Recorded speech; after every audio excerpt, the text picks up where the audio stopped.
They said the twins wouldn't survive the winter. 6 doctors. For hospitals scattered between Seoul and Los Angeles. Endless treatments that worked perfectly on paper but failed catastrophically in real life. The specialists at Cedars-Sinai had the same bewildered expression as the ones at Seoul National University Hospital. Brilliant minds rendered useless by 2 6-year-old bodies that rejected every protocol. So Kang Dae Hyun did what no one else dared. He stopped trusting people and started trusting cameras. Every hallway in his fortress-like estate, every bedroom corner, every shallow breath his children took was recorded, cataloged, monitored like Wall Street traders watching unstable markets. 47 cameras in total. 3 security specialists working in shifts. If danger came, whether it wore a white coat or carried a knife, he would see it first. That was the plan. The plan that had kept him alive through 2 decades in Korea's underworld, through territory wars that turned the streets of Gangnam into battlegrounds, through the assassination that took his wife 3 years ago. Control through surveillance. Safety through omniscience. Until the maid arrived. She didn't rush through the door like the others, desperate to prove their competence. Didn't fawn over the marble floors or the view of downtown LA stretching toward the Pacific. Didn't pretend not to notice the blinking red light in the corner of the twins' bedroom, watching like a digital god. Her name was Amara Cole, and she moved through his home like someone who'd already seen worse than hidden cameras and armed guards. She fed Joon and Ara slowly, speaking to them in a voice that somehow carried both London's precision and Kingston's warmth. She didn't ask about their medication schedule or their dietary restrictions. She asked Ara about the drawing on her nightstand. She asked Joon if he wanted the curtains open or closed.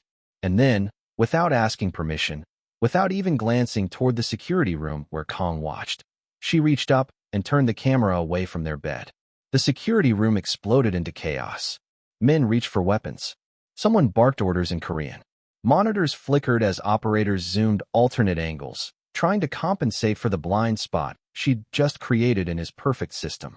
Kang stood frozen, his whiskey glass suspended halfway to his lips. Because the twins, who hadn't slept peacefully in weeks, whose heart rates the monitors tracked with algorithmic precision, closed their eyes at the same time. No medication, no white noise machine, no doctor's intervention, just silence and the absence of that blinking red eye. Minutes later, Amara looked directly into the hallway camera, her dark eyes finding the lens with unsettling accuracy, and said something no one in his organization had ever dared say. You can watch them die from behind a screen, or you can come inside and be their father. The words hung in the recycled air of the security room like a verdict. Then footsteps. His footsteps. Kang Dae Hyun entered that bedroom prepared to fire her, perhaps to do worse. Instead, he stayed. Because for the first time in 3 years, his children weren't afraid. The estate sat in the Hollywood Hills like a fortress pretending to be a home. From Mulholland Drive, it looked like any other luxury property where tech moguls and entertainment executives hid from paparazzi. Clean lines, imported stone, glass walls that promised transparency while revealing nothing. Kang Dae Hyun had purchased it for $7 million through 3 shell companies and spent another $2 million making it impenetrable. The previous owner, some streaming executive who'd moved to Austin, had installed a basic security system. Kang ripped it out within 24 hours and brought in specialists from Seoul. Men who'd secured embassies and protected heads of state. Men who understood that safety wasn't about locked doors, but about seeing threats before they materialized. Now, every entrance had biometric scanners. Every window had pressure sensors. And every room had eyes. Kang sat in what the real estate listing had called a media room, but what now functioned as his command center. 6 monitors displayed feeds from throughout the house in crisp 4K resolution. Top left, the main entrance and circular driveway.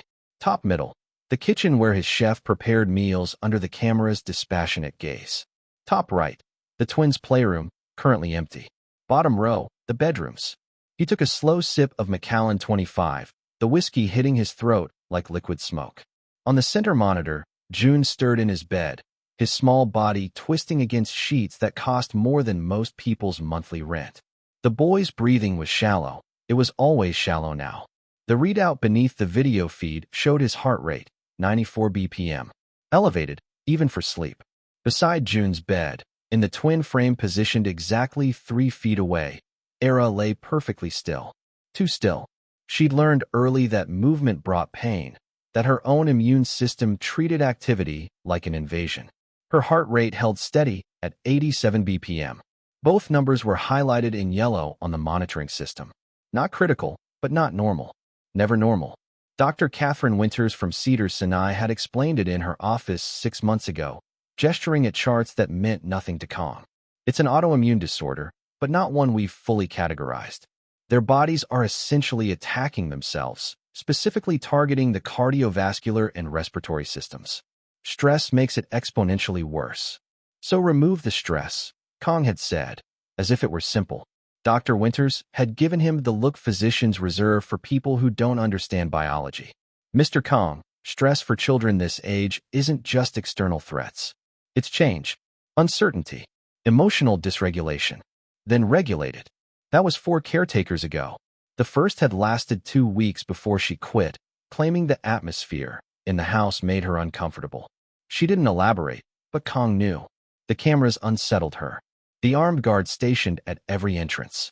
The fact that her employer conducted business in Korean at odd hours, his voice carrying that particular edge that came from giving orders people didn't refuse. The second caretaker lasted 3 days. She'd made the mistake of bringing her phone into the twins' room, and Kang's security team had immediately flagged it as a potential recording device. She'd protested that she just wanted to check messages.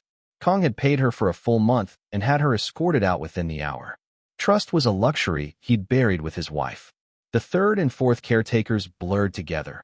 Competent women with nursing backgrounds who followed protocols and administered medications and kept the twins alive, but not living.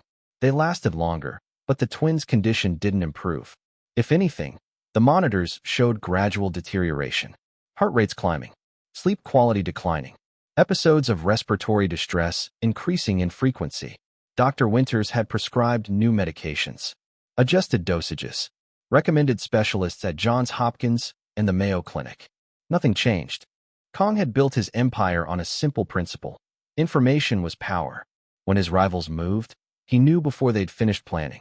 When prosecutors built cases, he had copies of their evidence before grand juries convened. When his wife's killers had plotted their assassination, he'd known, but not soon enough. Not with enough specificity to stop the car bomb on Olympic Boulevard that turned his world into before and after. He'd sworn that day, standing in the rain outside Good Samaritan Hospital while doctors tried to save a woman already gone, that he would never be blind again. So he'd installed cameras everywhere. In his office, where he conducted the business that kept his organization running. In the kitchen, where staff prepared food he didn't trust despite background checks 6 layers deep. In the hallways, the garage, the garden where Ara sometimes sat when her energy permitted. And in the twins' room, because if death came for his children, he would see it coming. The monitor flickered. Movement. Joon was coughing, short, sharp sounds that triggered an alert on Kang's system. His heart rate spiked, 112 BPM. Ara stirred, her own vitals jumping in sympathetic response. Kang set down his whiskey and leaned forward, fingers hovering over the intercom button that would summon the overnight nurse. But he waited, watching. This was the pattern. Joon would cough. Ara would wake. Their heart rates would climb together, like their bodies were synchronized to fail in tandem. The nurse would come, check vitals, administer medication that sometimes helped and sometimes didn't. And Kang would watch it all from his leather chair, protected by distance and glass, and the illusion that observation equaled control. Joon's coughing subsided. His heart rate began to drop, 104, 98, stabilizing back toward baseline. Ara's eyes closed again. Crisis averted. Kang exhaled and reached for his whiskey, but his hand stopped halfway. On the monitor, a new figure had entered the frame. The woman moved with deliberate calm, her dark skin contrasting against the room's pale walls. She wore simple clothes, jeans, and a gray sweater, nothing like the clinical scrubs the previous caretakers had favored. Her hair was natural, pulled back in a way that looked effortless but probably wasn't. Amara Cole. The agency had sent her file 3 days ago. Jamaican-British. Age 32. Previous experience with high-net-worth families in London and Los Angeles. References that checked out. though her work history had a curious gap between 2023 and 2024. Kang's people had dug deeper. The gap coincided with some kind of incident at a care facility in South London, a whistleblowing situation that had gone public, then quiet. She'd left the UK shortly after, resettled in LA, worked private contracts. She had secrets, which meant she understood the value of keeping them. On the monitor, Amara approached Joon's bed and sat on the edge, her movements slow enough not to startle. She didn't check his vitals immediately, didn't reach for medication. She just sat there, one hand resting gently on the blanket near his shoulder, not touching but present. Joon's breathing evened out. Kang watched, his analytical mind cataloging the data. Heart rate continuing to drop, 94, 89, 86. Respiratory rate smoothing into a gentler rhythm. Then Amara did something that made every security specialist in the room tense. She stood, walked to the corner where the camera was mounted, and looked directly into the lens. For a moment, Kang could swear she was looking at him specifically, through the technology and distance, seeing past the screens into the man behind them. Then she reached up and turned the camera away from the twins' beds. The monitor went dark. "Yeah," one of the security team shouted, already reaching for his radio. Kang held up one hand, silencing him. On the alternate feeds, he could still see the hallway outside the room, could see Amara's profile through the doorway. She hadn't disconnected anything, hadn't damaged the equipment. She'd just redirected it, created a blind spot. His jaw tightened. Every instinct screamed to storm up there, to reassert control, to remind this woman that nothing in his house happened without his permission. But something held him back. On the remaining monitors, he pulled up the twins' biometric data. The feeds from their medical monitors still transmitted independently of the cameras. Joon's heart rate, 78 BPM. Ara's heart rate, 74 BPM. Both in the normal range for sleeping children. Both lower than they'd been in weeks. Kang stared at the numbers, at the darkened monitor where his children slept unwatched for the first time since their mother died, and felt something unfamiliar crack in his chest. Not control, not power, something that felt dangerously close to hope. Amara Cole had learned to spot cameras by the time she was 14. Growing up in a council estate in Brixton, surveillance was just part of the landscape. CCTV on every corner, monitoring the streets like mechanical chaperones. Her mother used to joke that London had more cameras than pigeons, and the pigeons had better privacy rights. But the cameras at Kang Dae Hyun's estate were different. These weren't the grainy, indifferent eyes of government surveillance. These were high-definition, deliberately placed, constantly monitored. She'd counted 23 between the front gate and the twins' bedroom. Not security cameras, control cameras. The difference mattered. She'd known what she was walking into when she accepted the position. The agency rep had been almost apologetic. The client is particular, very private. The children have complex medical needs, and he's extremely protective. Code 4. The man's paranoid, and you probably won't last a week. Amara had taken the job anyway, partially because it paid significantly better than her previous positions in Beverly Hills, but mostly because of what she'd seen in the twins' medical reports. Not the diagnosis. She wasn't qualified to interpret the autoimmune disorder detailed across pages of clinical language. But she'd noticed something in the incident logs. Every medical episode, every respiratory crisis, every cardiac event was meticulously time-stamped and annotated. 3:47 a.m. Joon's heart rate elevated after nightmare. Medication administered. Stabilized by 4:12 a.m. 11:23 a.m. Ara's breathing became labored during medical examination. Episode lasted 18 minutes. The pattern was unmistakable if you knew what to look for. The children got worse when they were being observed, tested, monitored. When they were being watched. She'd seen it before, in the care facility in South London where she'd worked before everything fell apart. A 14-year-old girl whose seizures mysteriously intensified whenever the neurologist came for rounds. It had taken Amara 3 weeks to realize the girl wasn't having seizures at all. She was having panic attacks triggered by the doctor's presence, by his clinical detachment, by the way he discussed her like a fascinating medical puzzle rather than a terrified child. When Amara had reported her observations, suggesting psychological intervention instead of increased medication, she'd been thanked for her input and told to stick to her duties. When she'd persisted, documenting the pattern and presenting it to the facility director, She'd been told she was overstepping. When she'd gone to the family directly, she'd been fired and blacklisted.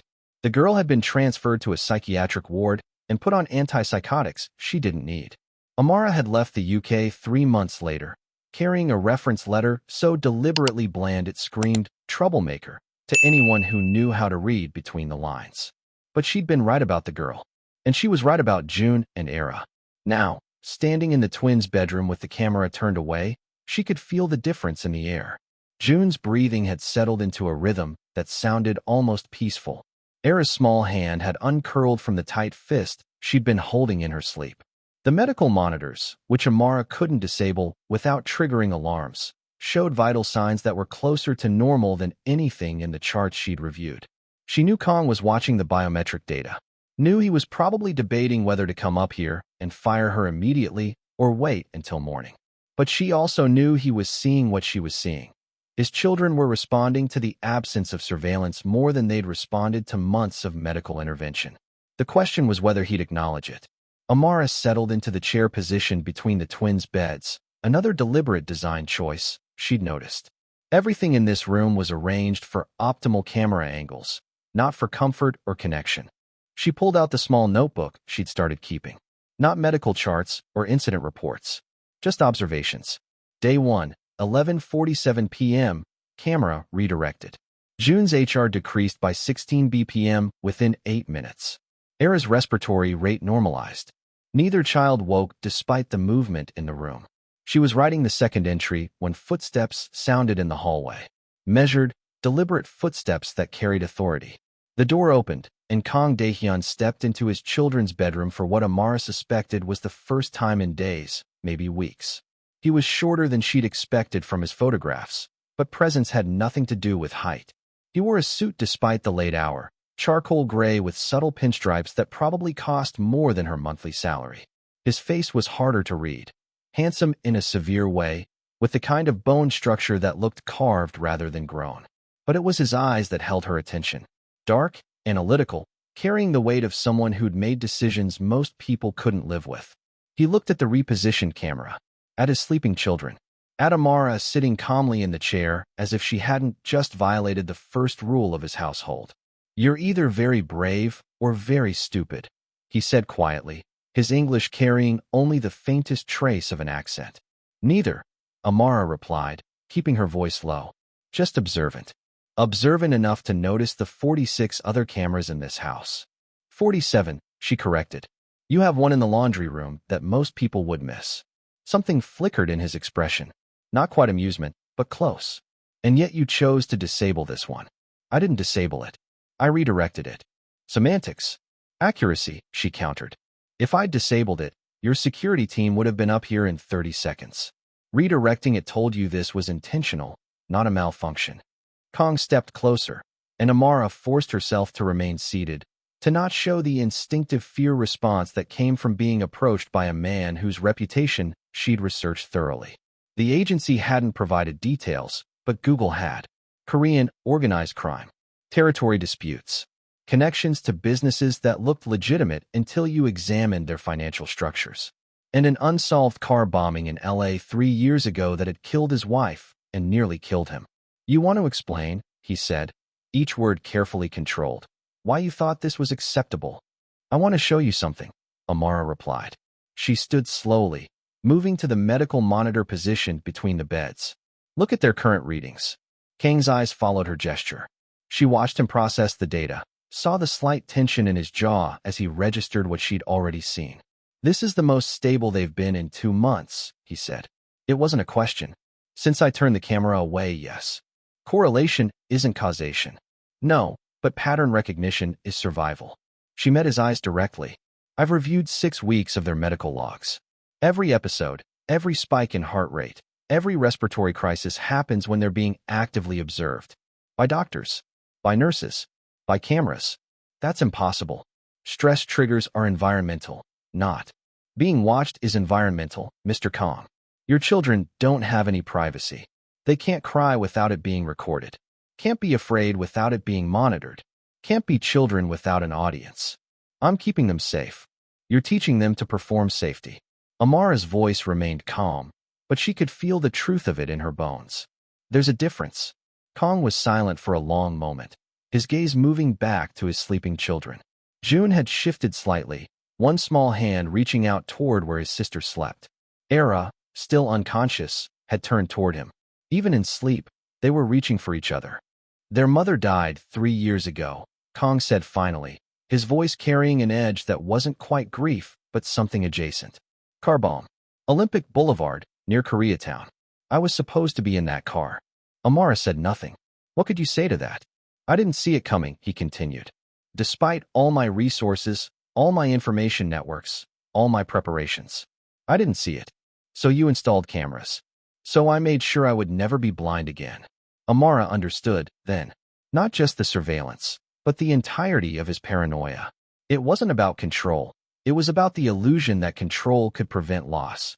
Mr. Kang, she said gently, you can record every moment of their lives and still lose them.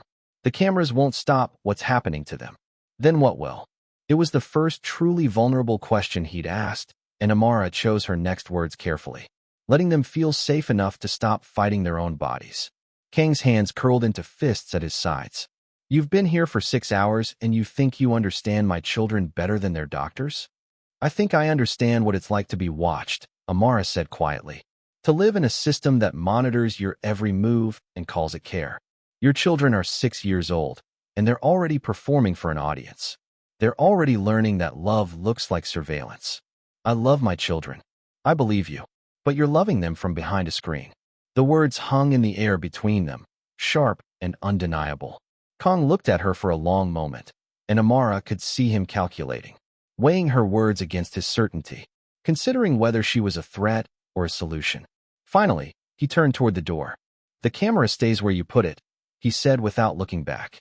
Tonight only. If their condition worsens, you're dismissed immediately. Understood. He paused in the doorway, his silhouette framed by the hallway light. Why did you take this job, Miss Cole? The agency said you had other offers. Amara glanced at the twins, at their peaceful faces in the dim room. Because I know what it's like when systems fail children, she said.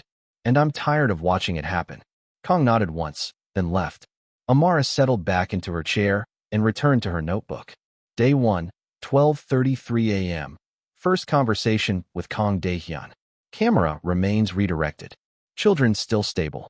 He's starting to see it, even if he won't admit it yet. The question is whether he'll let himself believe it before it's too late. Morning arrived with Los Angeles's particular brand of golden light, the kind that made everything look like a movie set, even tragedy. Kang had spent most of the night in his office, monitoring the biometric feeds that continued to tell an impossible story. Joon and Ara had slept for 7 consecutive hours. No episodes. No elevated heart rates. No respiratory distress. 7 hours. The longest stretch of stable sleep in 14 weeks.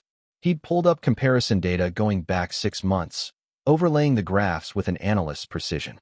The pattern was undeniable, which made it infuriating. The nights when surveillance was most active, when he'd had teams watching live feeds, when doctors had been present, when monitoring was at its peak. Those were the nights when the twins' conditions deteriorated. The nights when they'd been left relatively alone, when staff had been minimal and observation had been passive, showed marginally better numbers.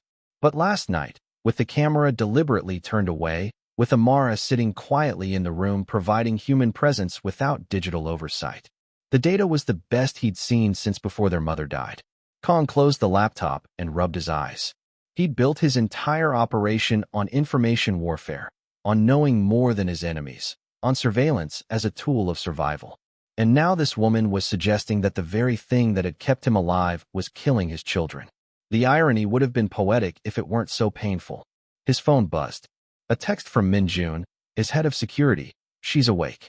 Twins are having breakfast. No incidents overnight. Kang stood, straightened his tie. He'd never changed out of yesterday's suit, and headed upstairs. The kitchen was bright with morning sun, a deliberate design choice by the previous owner who'd clearly never lived somewhere they needed to hide.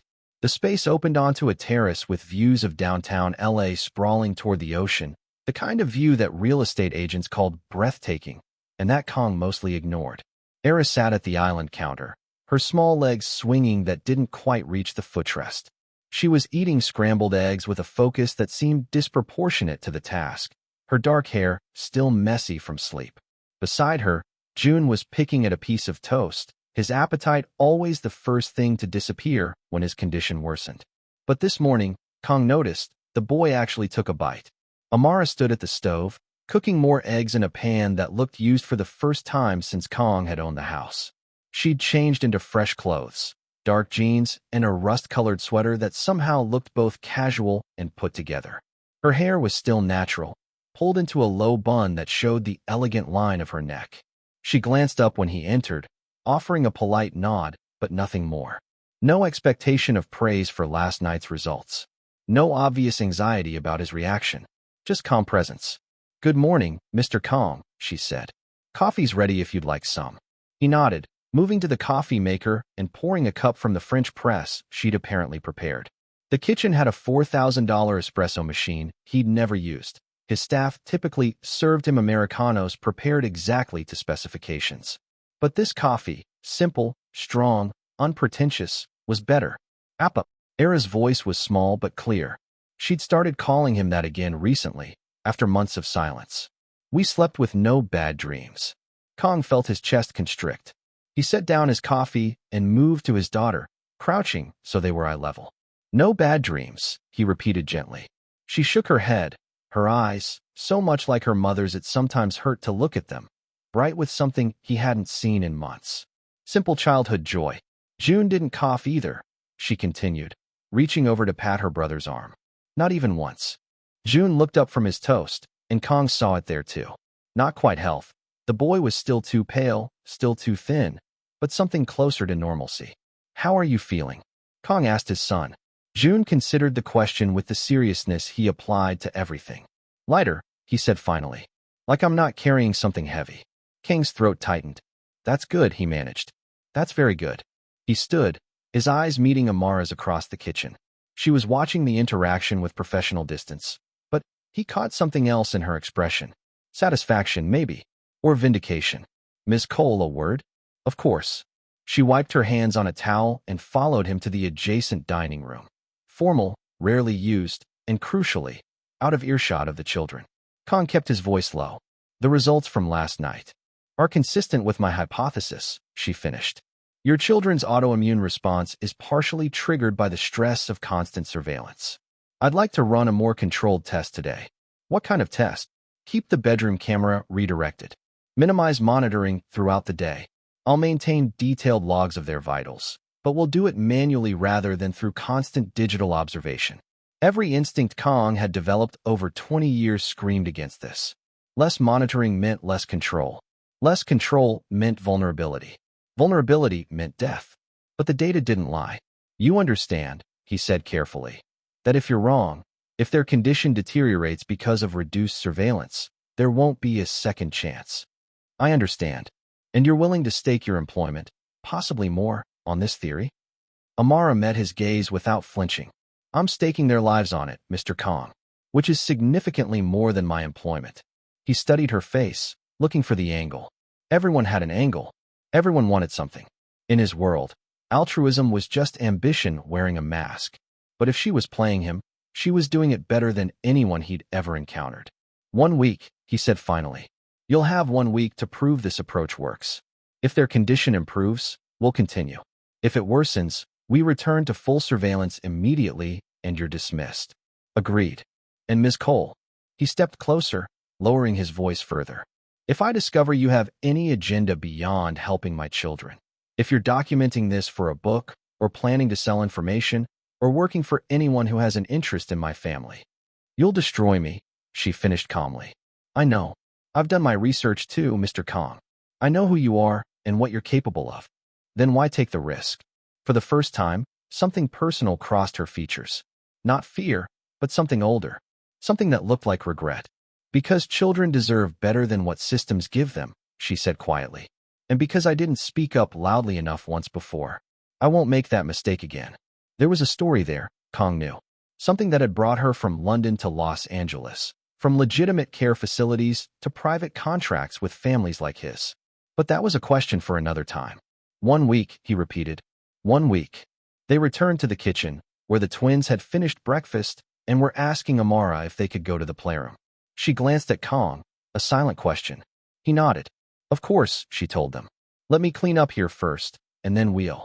I'll clean up, Kang heard himself say. You take them. 3 pairs of eyes turned to him in surprise.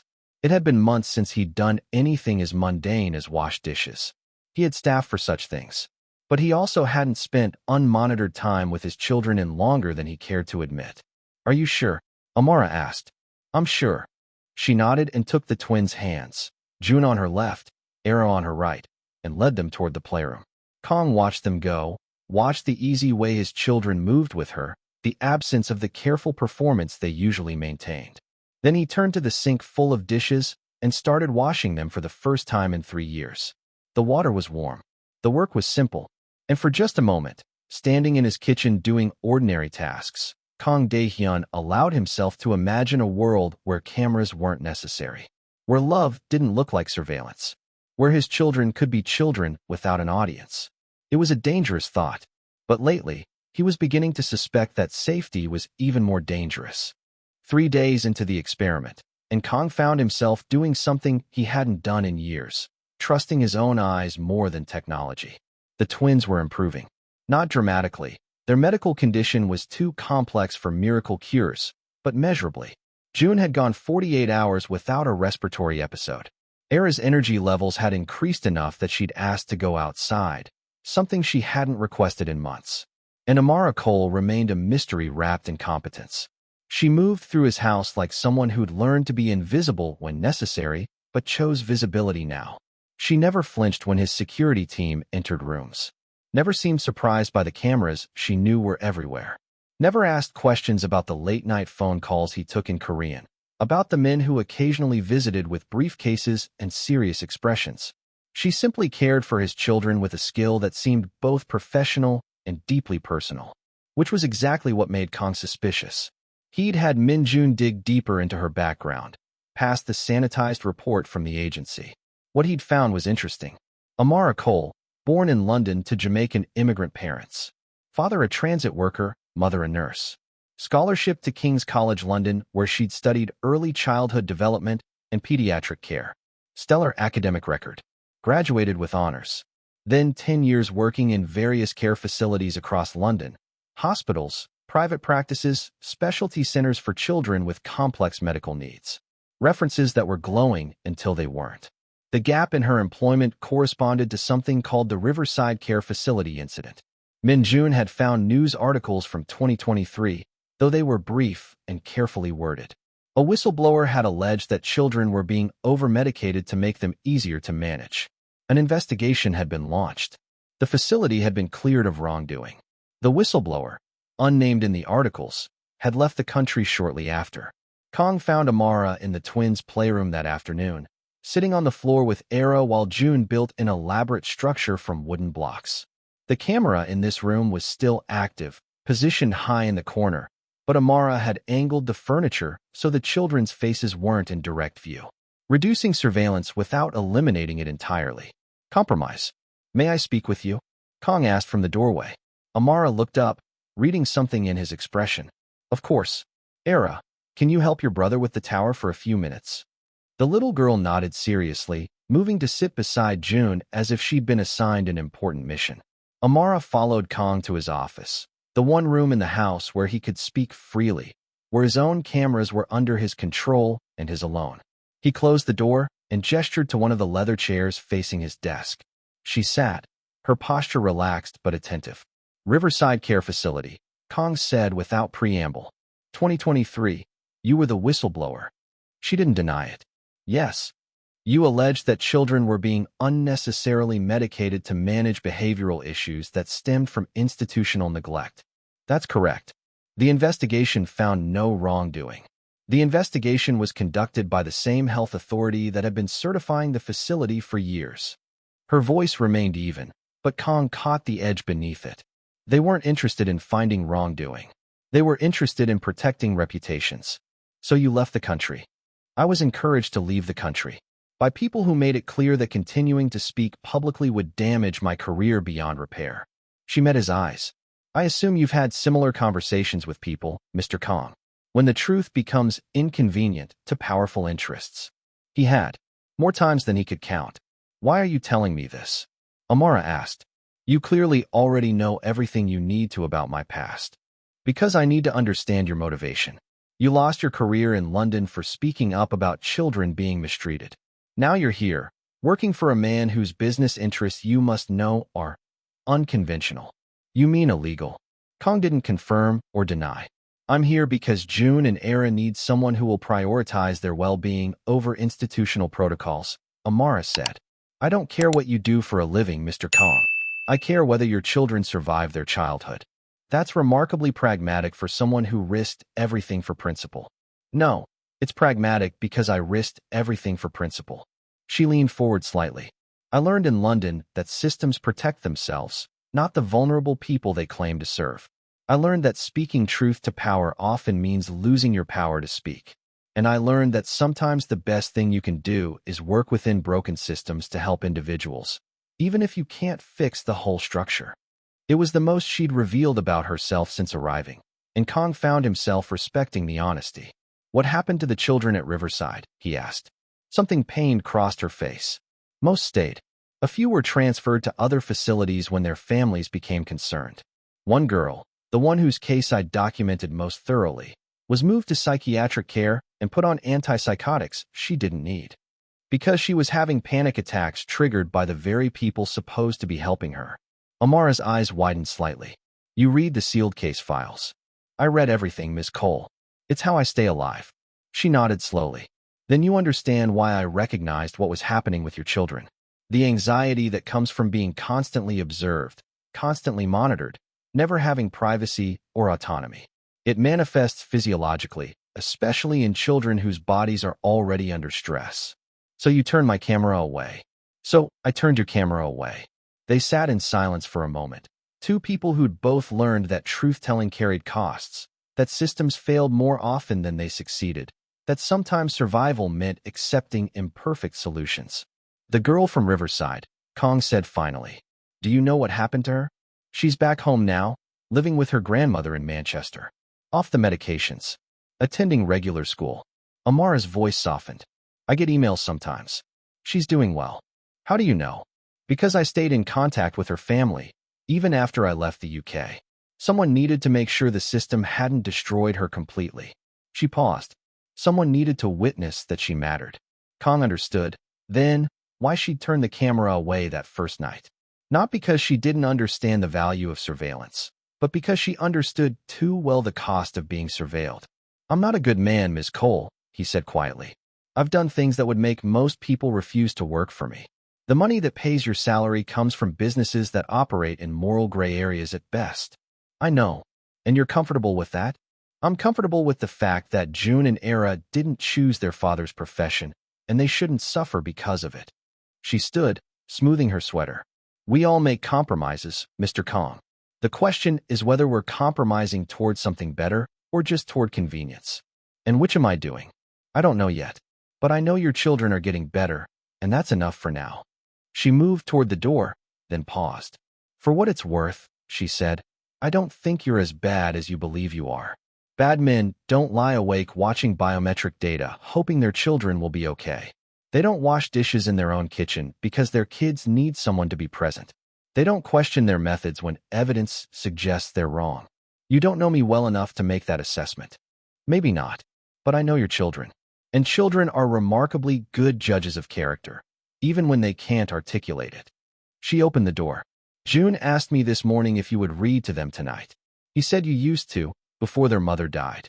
Kang felt something crack in his chest. I did. He remembers. They both do. They remember you being their father before you became their protector. She smiled slightly. There's a difference. Then she left, closing the door gently behind her.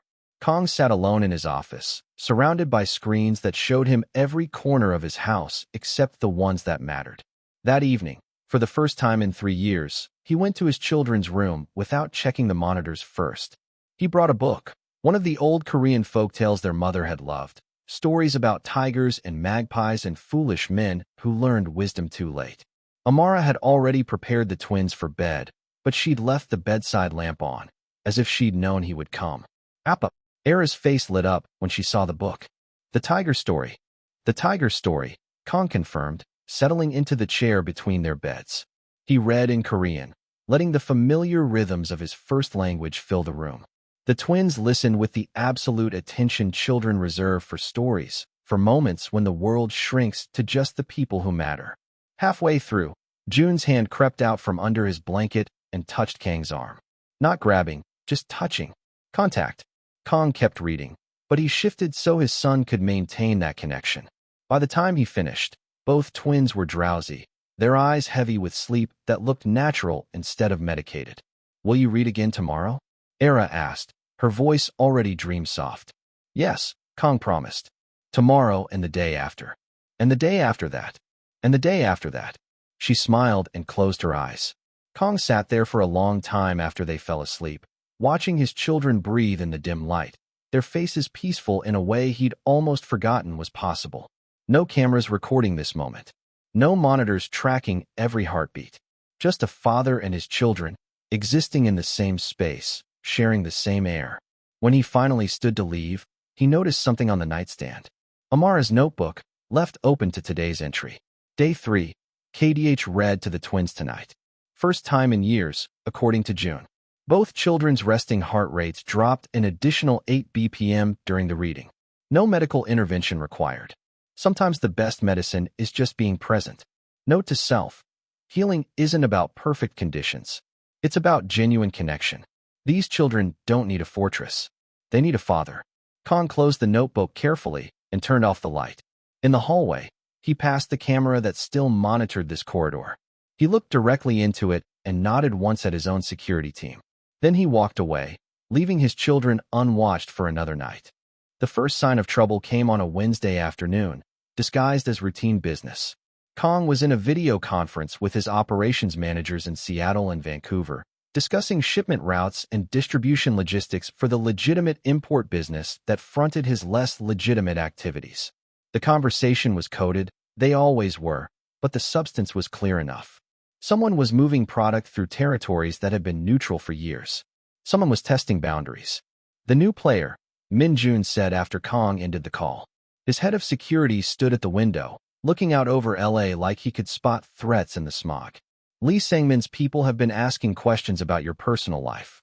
Kang felt his stomach tighten. Lee Sang-min ran the second-largest Korean organization on the West Coast, operating primarily out of San Francisco. They'd maintained a cold peace for 5 years, ever since a territorial dispute had cost both sides more than the territory was worth. "What kind of questions?" "About your children, their condition, your household staff." The temperature in the room seemed to drop. "When did this start?" 2 weeks ago, before the new maid arrived." Min Joon turned from the window. "But the questions have intensified since then. They know you've reduced surveillance. They know the twins are improving." "How?" "We're still determining that. But Lee has resources inside most of the private medical networks in LA. If any of the twins' doctors have been talking, find out which ones," Kang said, his voice carrying the edge that made subordinates move quickly, "and deal with it appropriately." Min Joon nodded. "There's something else. We intercepted communications suggesting Lee is planning something in the next 72 hours. Nothing specific, but the pattern matches previous operations." Kang stood and walked to his own window. From here, he could see part of the backyard where Amara had taken the twins earlier. They were playing some kind of game that involved running between trees, Ara laughing in a way that should have brought him joy. Instead, all he felt was the old paranoia creeping back. He'd lowered his guard, reduced surveillance, let his children be visible, and his enemies had noticed. "Increase security around the property," he ordered. "Rotate the guards so there's no pattern, and bring the surveillance systems back online. All of them, including the twins' bedroom." Kang hesitated. 3 days of reduced monitoring. 3 days of improvement. But 3 days might have cost him everything. "All of them," he confirmed. Min Joon left to implement the orders, and Kang returned to his desk, pulling up security footage from the perimeter cameras. Everything looked normal. Gardeners working on the landscaping, his chef's car in the driveway, no suspicious vehicles on the street. But normal was exactly what concerned him. In his world, quiet meant preparation. Peace meant someone was planning violence. He found Amara in the kitchen that evening, preparing dinner while the twins did homework at the counter. The scene was so domestic it felt like a photograph from someone else's life. Ms. Cole, a word. She looked up, and he saw her read his expression immediately. Of course. They stepped into the adjacent pantry, private but close enough that she could still monitor the children. I'm reinstating full surveillance, Kang said. Tonight. Amara's face remained calm, but he saw the disappointment flicker. Why? Because there are threats I haven't shared with you. People who would use my children to hurt me. And I've made them vulnerable by reducing security. The cameras aren't security, Mr. Kang. They're the illusion of security. 3 days ago, you said the same thing about my parenting. I said the cameras were harming your children. That hasn't changed. And I'm saying that my enemies are circling because they've noticed the changes in my household. That's not an illusion, Miss Cole. That's intelligence. Amara was quiet for a moment, her dark eyes searching his face. What happened?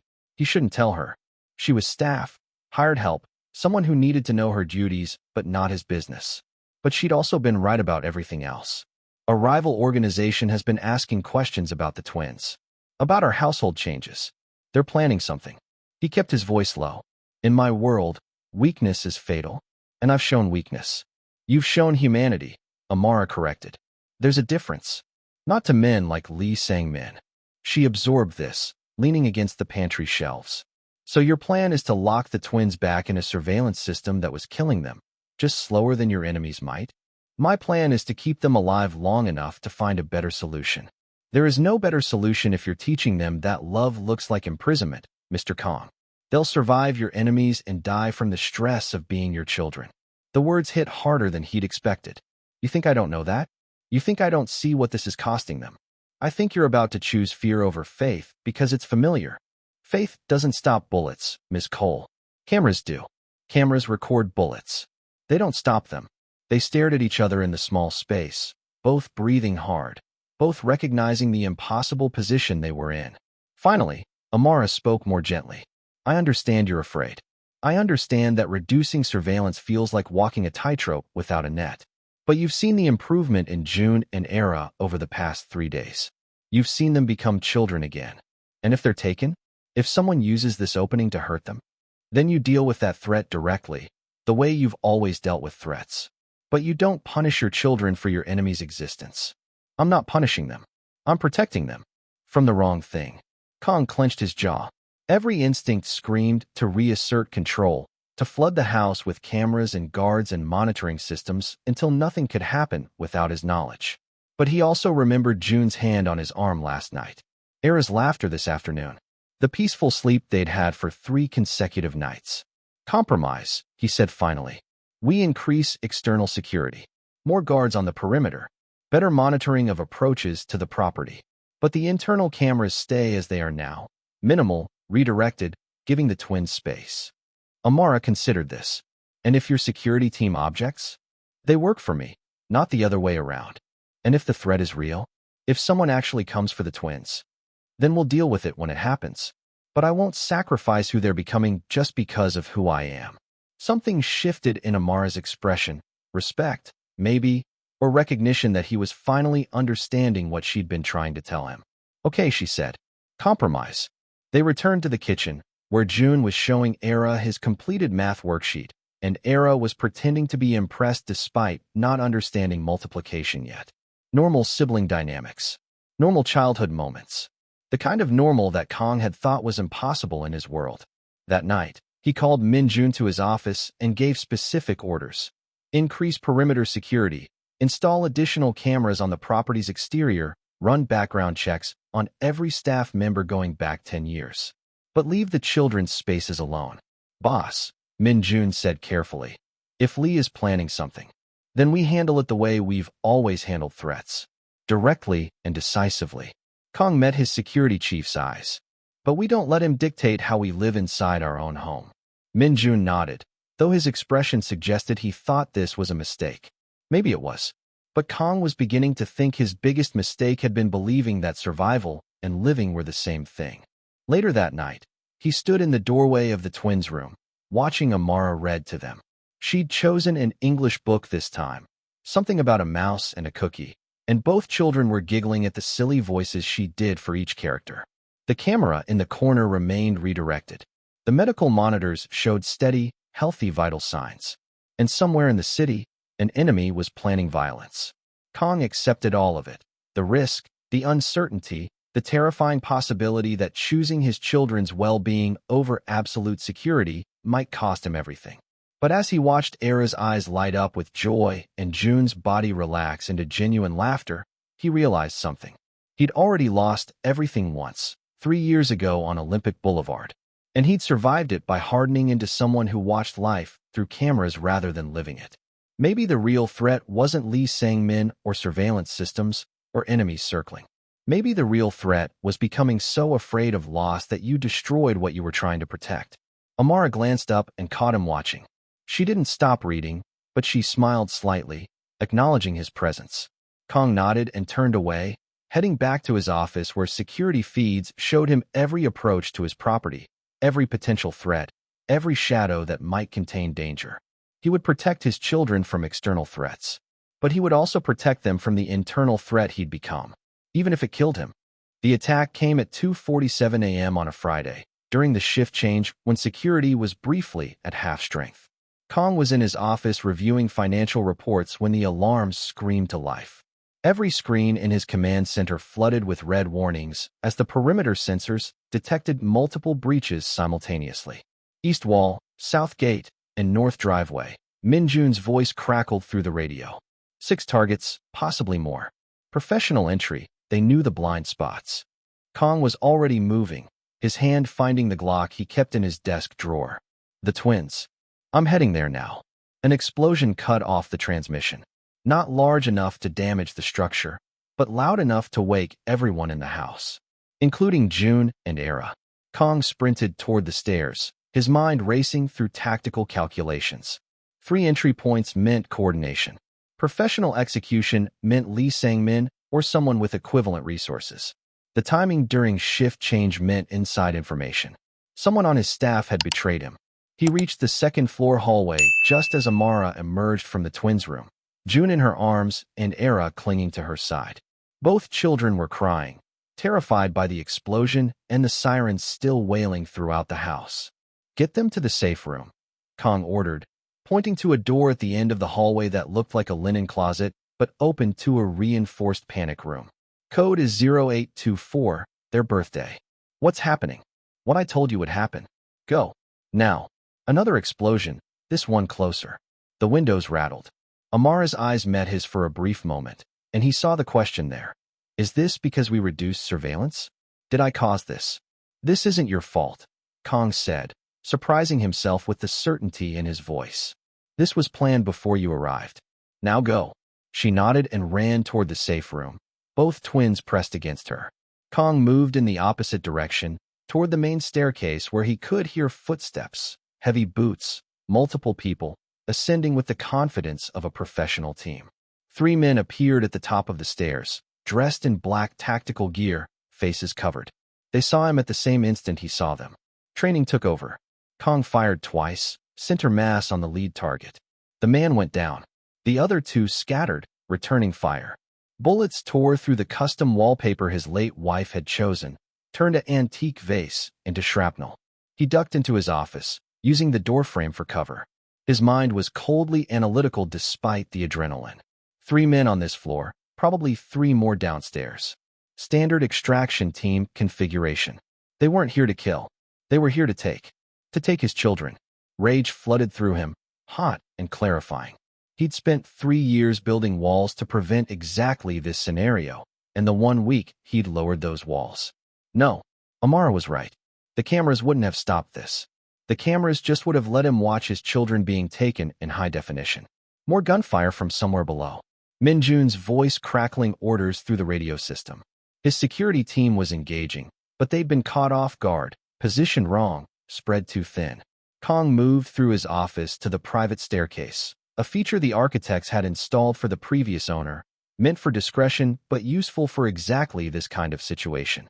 It led directly to the hallway where the safe room was located, where his children were supposed to be secure. He descended quickly but carefully, listening for movement. The stairwell was narrow, defensible, designed to bottleneck anyone trying to follow. He emerged into the second-floor corridor just as he heard Ara screaming. Not the scream of fear. The scream of someone being taken. Kang ran. The door to the safe room stood open, the reinforced steel that should have been impenetrable hanging askew on its hinges. Someone had used a shaped charge, military grade, precisely placed. They'd known where the safe room was. Inside, Amara was on the floor, blood streaming from a cut above her eye. A man in tactical gear had Ara under one arm, the little girl thrashing and screaming. Joon was huddled in the corner, his face white with terror, his body already starting to react to the stress, his breathing too fast, too shallow. The tactical team member saw Kang and raised his weapon. Kang was faster. 2 shots. The man dropped, releasing Ara, who immediately scrambled toward Amara. But there were more footsteps on the stairs. More men coming. Can you move? Kang asked Amara. She nodded, wiping blood from her eyes. I'm okay. Take Joon. I'll carry Ara. He scooped up his daughter, who wrapped her arms around his neck with desperate strength. There's an exit through the master bedroom. Leads to the garage. We're getting out. Your security is either dead or about to be. Kang kept his voice cold, factual. No time for emotion. We go now. They moved quickly down the hallway, Amara supporting Joon, who was already struggling to breathe. Kang could hear the boys wheezing, could see his son's panic attack compounding his medical condition. Please, he thought. Not now. Not like this. They reached the master bedroom. Untouched, eerily calm compared to the chaos elsewhere in the house. Kang led them through to the walk-in closet and pressed a section of wall that swung open to reveal a narrow passage. Always have an exit, he murmured. First rule of survival. The passage led to the garage, emerging behind a false wall near his collection of vehicles. Kang chose the Range Rover, armored, fast enough, large enough for all of them. He was reaching for the door handle when Joon collapsed. The boy simply stopped breathing, his face turning blue, his small body convulsing. The autoimmune disorder, triggered into catastrophic response by the extreme stress. No. Amara dropped to her knees beside him, already reaching for his throat, checking his airway. He's in anaphylactic shock. His immune system is attacking everything. The hospital. There's no time. Her hands were moving with professional precision, tilting Joon's head back, preparing to start rescue breathing. Kang stood frozen, his daughter in his arms, watching his son die despite all his wealth and power and carefully constructed walls. This was the nightmare he'd spent 3 years trying to prevent. And the cameras hadn't stopped it. The surveillance hadn't prevented it. All his control, all his monitoring, all his paranoia had been useless against this moment. Amara was doing chest compressions now, counting under her breath, her movements efficient despite the blood still dripping from her cut. Ara buried her face in Kang's neck, crying. And in that moment, Kang made a choice. He set Ara down gently, kneeled beside his son, and placed his hands over Amara's. Show me, he said. She looked at him, understanding immediately. 30 compressions, 2 breaths. Hard and fast, you're trying to restart his system. They worked together, Kang doing compressions while Amara handled breathing, while Ara cried.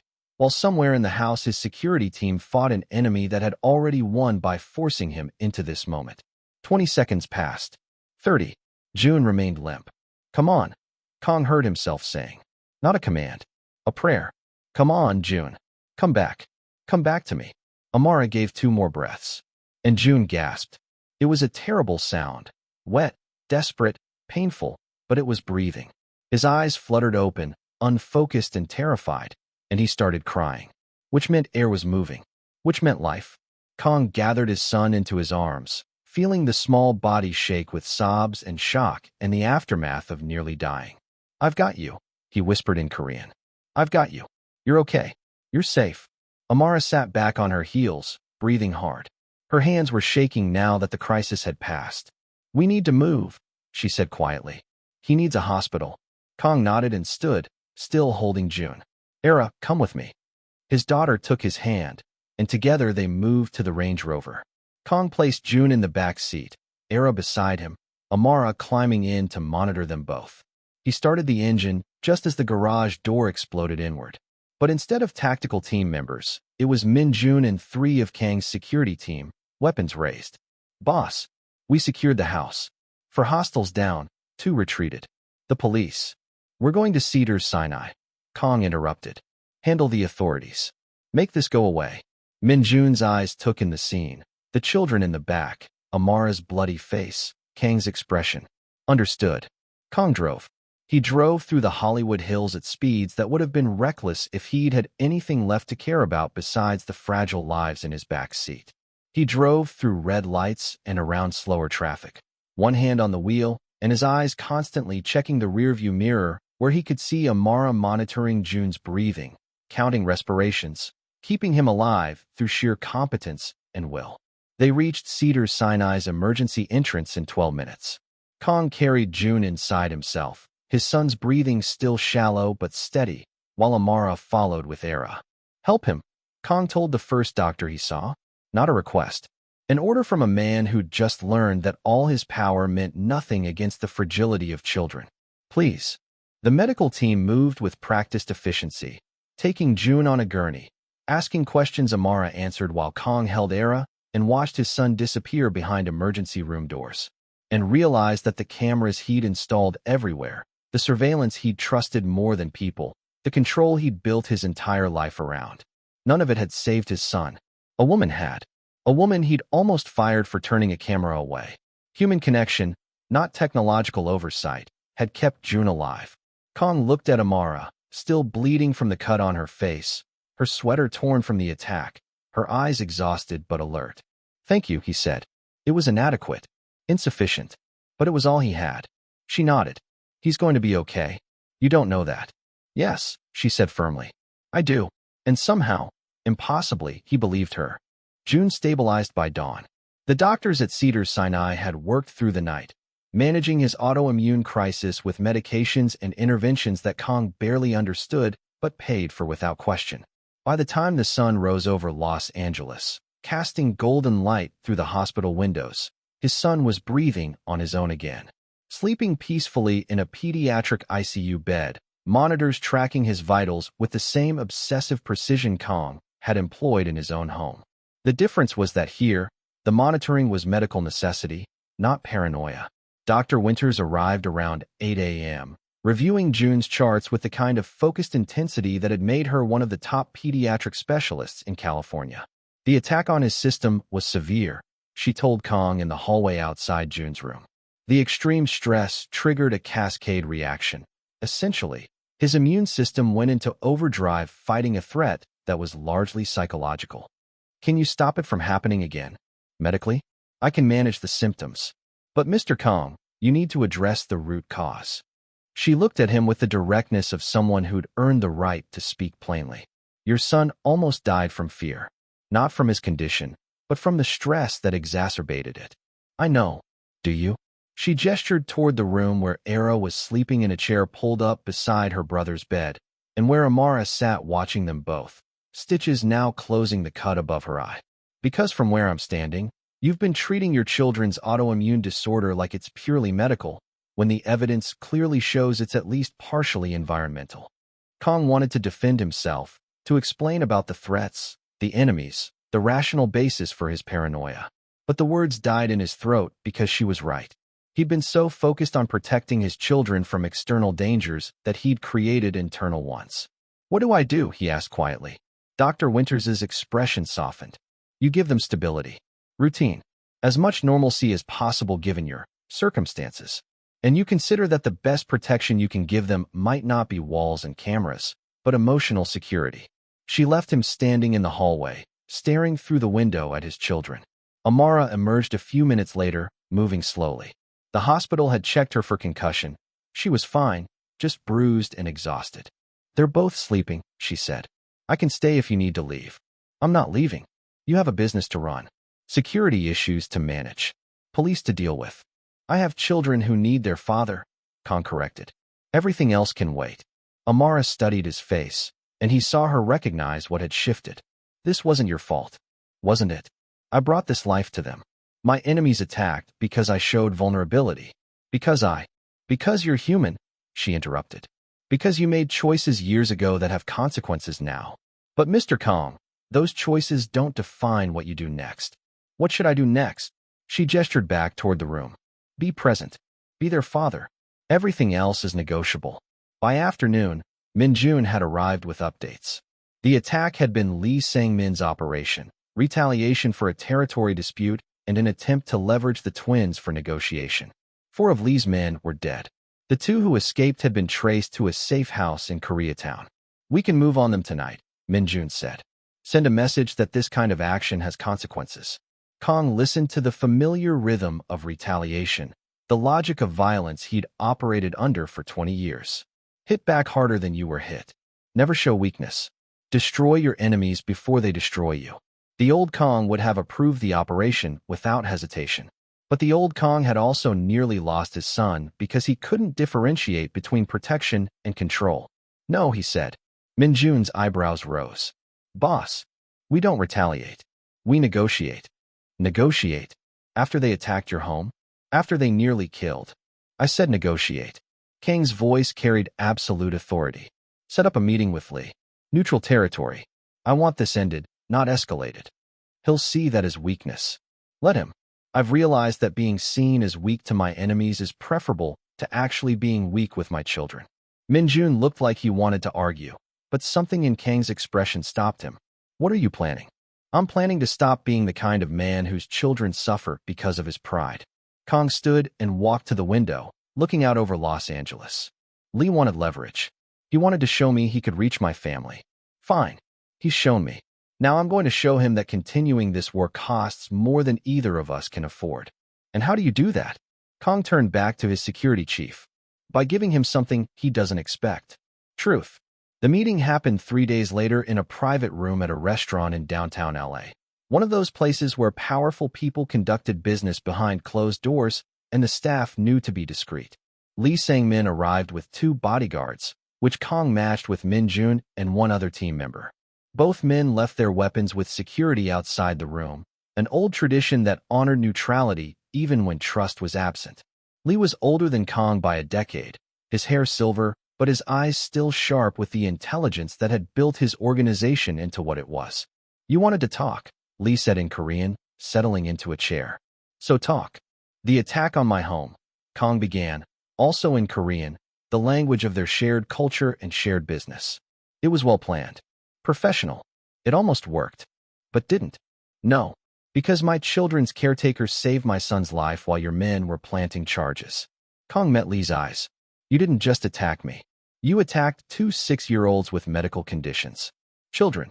This is the life we chose. I chose it. My children didn't. They're innocent in this." Lee leaned back. "Nothing is innocent in our world, Kang. You know that. I used to know that. Now I know something else."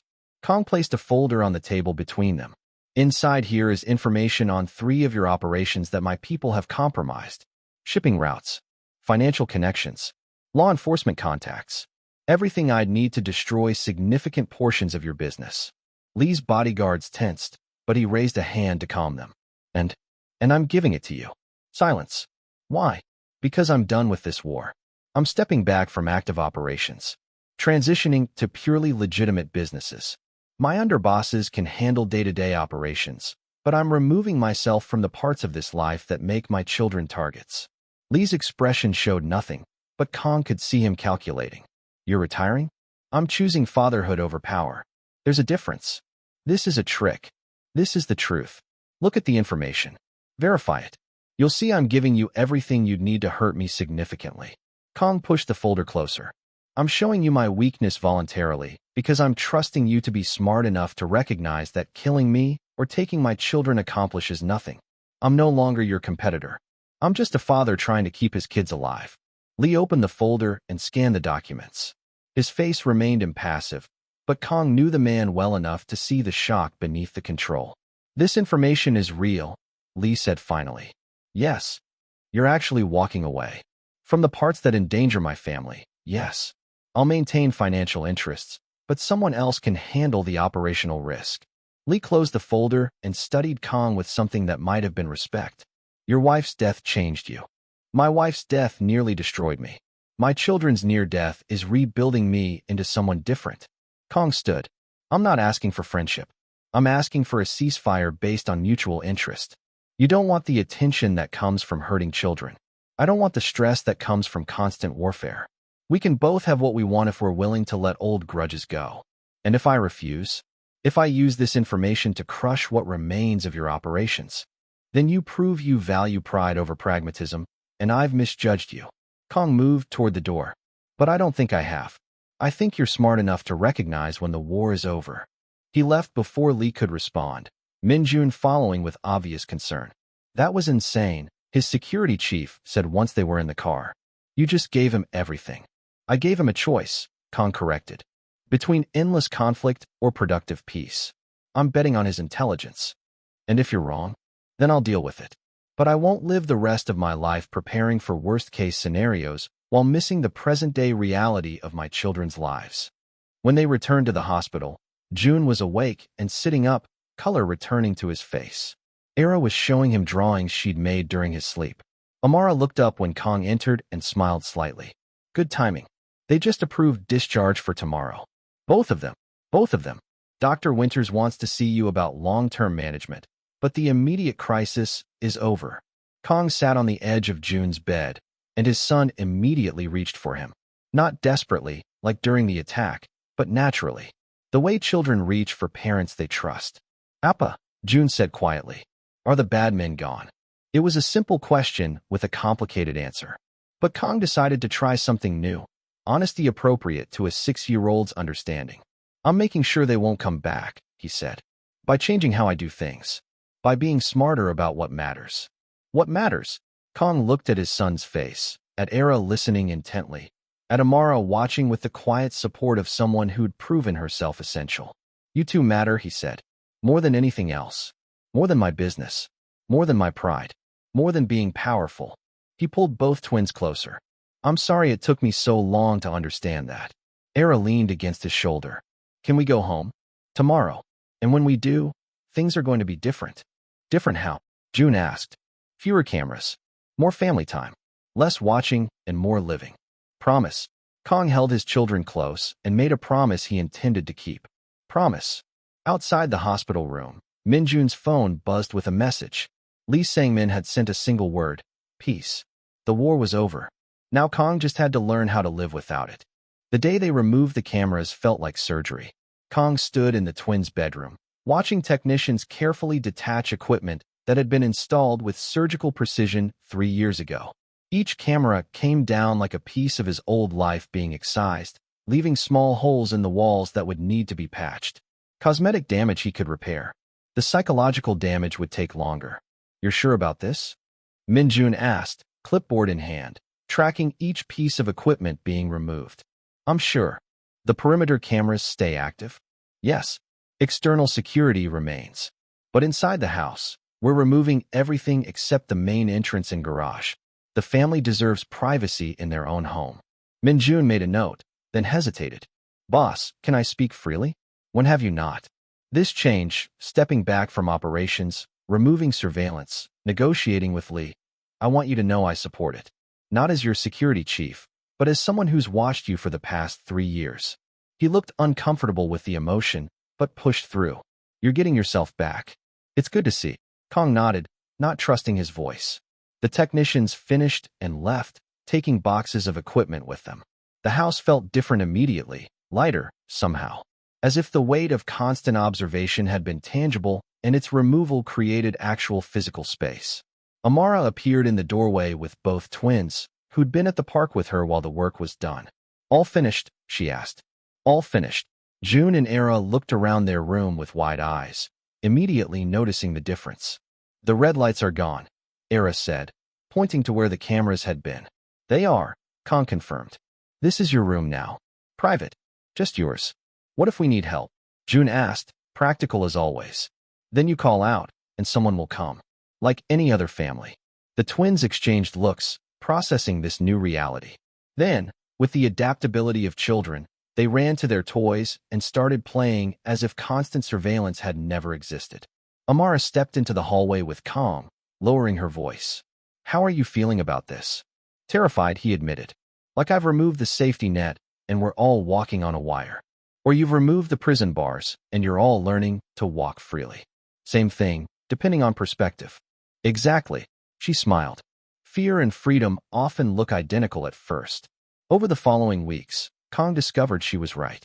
Without cameras to monitor every moment, He had to actually be present to know what was happening with his children.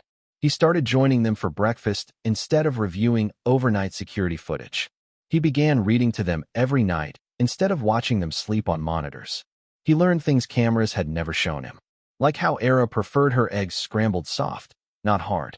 How Joon hummed quietly when he was concentrating on drawings.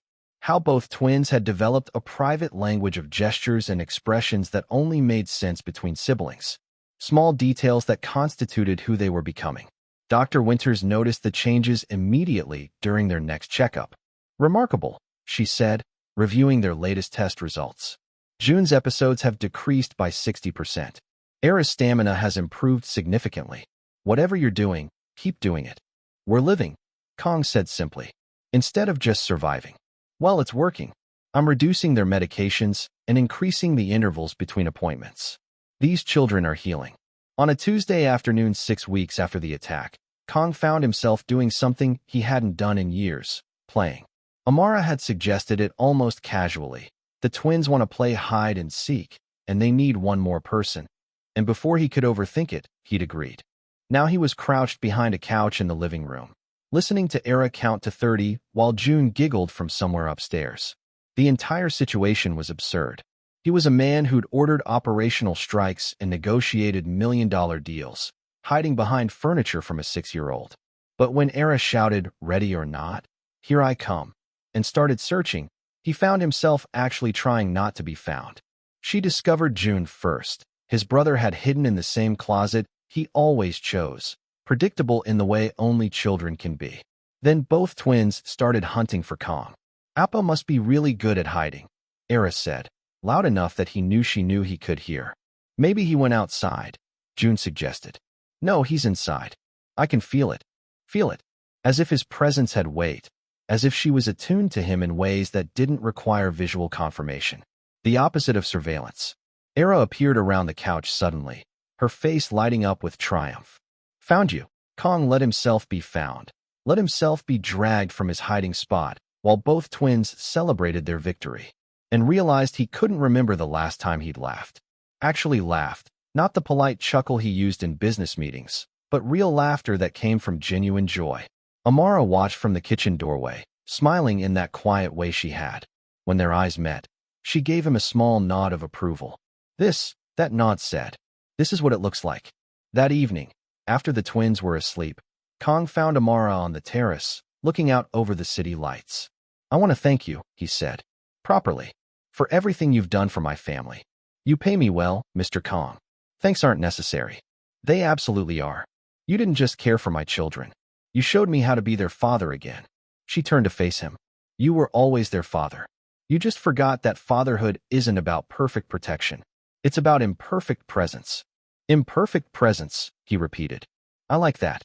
They stood in comfortable silence for a moment, the LA night warm around them. "Can I ask you something?" Amara said. "What made you actually change?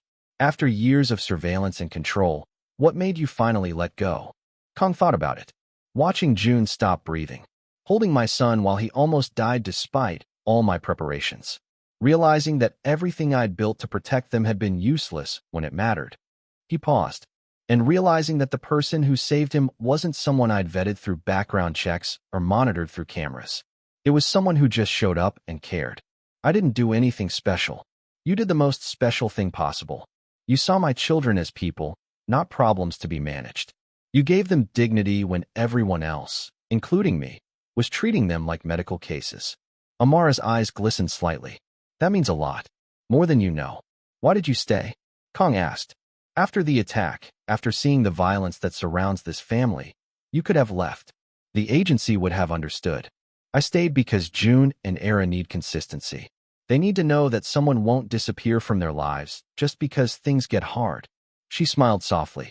"And because watching you transform from a surveillance-obsessed security expert into a father who plays hide-and-seek has been remarkably rewarding. I still have security on the perimeter. I still run background checks on everyone who enters this property. I'm not completely reformed. I'm not asking you to be careless. I'm asking you to be present. There's a difference." She gestured toward the house. "Those children don't need a perfect father. They need a real one." "And what do you need, Miss Cole?" The question surprised both of them. Amara considered it. I need to know that what happened in London, children being failed by people who should have protected them, won't happen here. I need to know that speaking up matters, that observation can be wise instead of invasive, that care is more important than control. I think we can provide that. Then I'll stay, as long as you'll have me.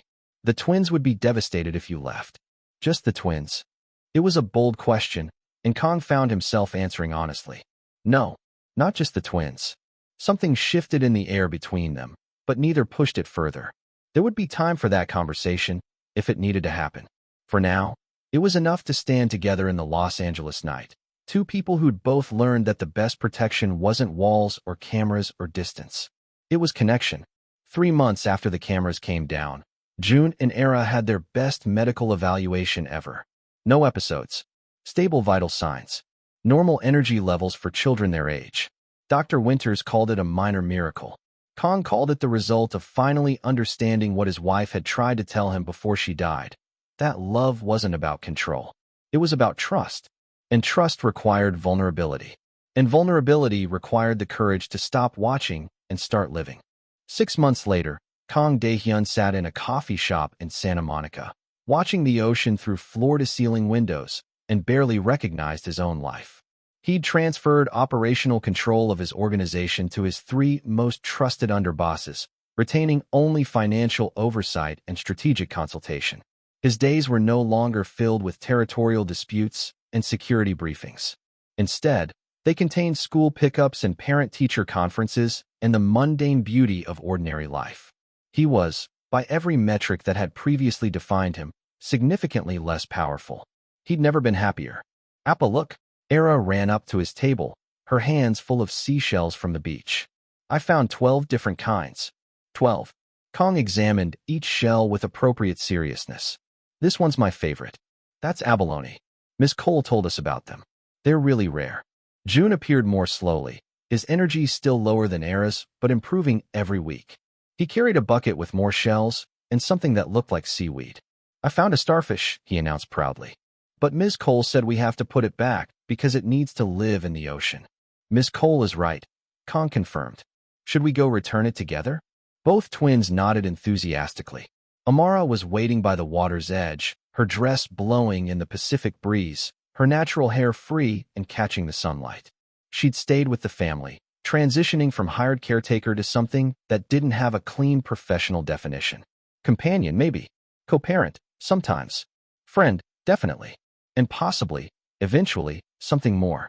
But they were taking it slowly, both aware that the twins needed stability more than they needed their father to rush into a new relationship. Ready to save this starfish? She asked when they approached. Joon carefully carried his bucket to the water and gently released the creature back into the surf. They all watched it sink beneath a wave, returning to its proper world. Do you think it's happy to be home? Ara asked. I think, Amara said thoughtfully. It's happy to be where it belongs. They walked along the beach together, Kang and Amara with the twins running ahead, collecting shells and dodging waves with the kind of careless joy that only comes from feeling safe. I got a call from Lee Sang-min yesterday, Kang said. He wanted to discuss a potential business partnership. Legitimate shipping ventures, nothing criminal. Are you interested? Surprisingly, yes. It turns out I'm good at logistics and negotiation even when violence isn't on the table. He smiled slightly. Who knew? Anyone who was paying attention. Amara bumped his shoulder gently. You were always more than your worst choices, Kang. You just needed to believe it. I'm not sure I believe it even now, but I'm willing to try. They walked in silence for a moment, watching Joon and Ara chase seagulls. Can I tell you something? Amara said. Something I haven't told anyone? Of course. When I first came to your house, when I saw all those cameras, I almost left.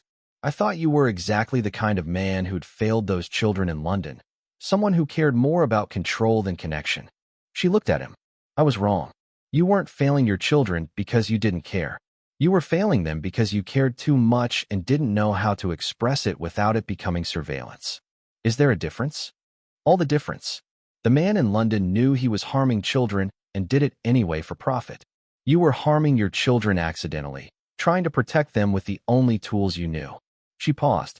When you're raised in violence, when your survival depends on information and control, It makes sense that you'd apply those same principles to love. You just needed someone to show you different tools. You showed me different tools. We showed each other, she corrected. I learned from you too. What did you learn from me? That systems fail, but individuals can still choose to do better. That redemption is always possible if you're willing to do the work. That being wrong about something doesn't mean you're wrong about everything. Kang stopped walking and turned to face her fully. The ocean crashed behind them, and his children's laughter carried on the wind, and for the first time in years he felt like he was standing in the present instead of preparing for the future or processing the past. Amara, he said, using her first name for the first time. I know this started as an employment arrangement, and I know there are 1,000 reasons why we should keep it professional. But somewhere between you turning that camera away and teaching me how to play hide and seek, this became more than professional for me. And I need to know if I'm alone in that. She smiled, really smiled, the kind of smile that transformed her entire face. You're not alone in that. So what do we do about it? We take it slow. We prioritize the twins. We make sure any relationship between us is built on choice, not circumstance or proximity or gratitude. She reached up and touched his face gently. We do it right. I can do right, Kang said. I'm learning how. They kissed there on the beach, with the Pacific Ocean witnessing and the California sun blessing, and 2 children who'd survived so much running toward them with more shells to add to their collection. Later that evening, back at the house that no longer felt like a fortress, Kang tucked his children into bed without consulting a single monitor first. Appa, Joon said sleepily. I like our life now. Me too, Ara agreed. It feels lighter. Lighter how? Kang asked. Like we don't have to be careful all the time. Like we can just be us. Kang felt his throat tighten with emotion. You can always just be you. That's all I want. Will Ms. Cole stay forever? Ara asked. Would you like her to? Both twins nodded enthusiastically. Then we'll make sure she knows she's wanted here. That she's family. He read them a story, one of the old Korean folktales about a tiger who learned gentleness, and watched them drift into peaceful sleep. No cameras recording their dreams. No monitors tracking their heartbeats. Just children, sleeping safely in their father's home. Downstairs, he found Amara making tea in the kitchen, comfortable in his space in a way that suggested permanence. They asked if you're staying forever, Kang told her. What did you say? I said we'd make sure you know you're wanted. And am I? She turned to face him. Wanted. More than I know how to express with words. Then show me with actions. Show me what a life without surveillance looks like. Show me what happens when Kang Dae Hyun chooses presence over power. So he did. He showed her with morning coffees and evening walks. With parent-teacher conferences attended together and medical appointments where they both advocated for the twins. With small touches and private conversations and the slow building of something real. He showed her by dismantling more of his old life each day, not abandoning it completely, but reshaping it into something that could coexist with fatherhood and love and the ordinary magic of family dinners. He showed her by being vulnerable, which was harder than any negotiation he'd ever conducted, by admitting fears and acknowledging limitations and asking for help when he needed it. 6 months became a year. The twins thrived. Their medical condition, while still present, was managed through reduced stress and stable routine rather than aggressive medication. They attended school like normal children, made friends, learned to ride bikes without their father documenting every wobble. Lee Sang-min's business partnership proved surprisingly productive. Turned out that 2 men who'd spent decades in organized crime were excellent at legitimate logistics once you removed the violence. Amara's work visa was extended, then made permanent. Somewhere in the bureaucratic process, she stopped being the maid and became simply family. On a Tuesday evening 2 years after she'd first turned that camera away, Kang proposed. Not with elaborate planning or public gesture, but quietly, in the twins' playroom after they'd gone to bed, surrounded by the evidence of ordinary life they'd built together. I know I'm not easy, he said. I know I still have instincts toward control that I have to actively fight. I know there's darkness in my past that will always be there. I know all of that, Amara replied. I'm saying yes anyway. I haven't asked yet. Then ask. Will you marry me? Will you legally become what you already are? The center of this family. The person who saved us all by refusing to let us live behind cameras. Yes. They told the twins the next morning over breakfast. Joon and Ara reacted with the unbridled joy of children who'd always known this was coming, who'd already drawn pictures of their family that included all four of them. Does this mean Ms. Cole will be Yama? Ara asked. Amara's eyes filled with tears. If you'd like me to be. We'd like you to be, Joon said seriously. You're already Yama in everything except the name. The wedding was small, immediate family only, held in the backyard of the house that had transformed from fortress to home. No cameras recording every moment.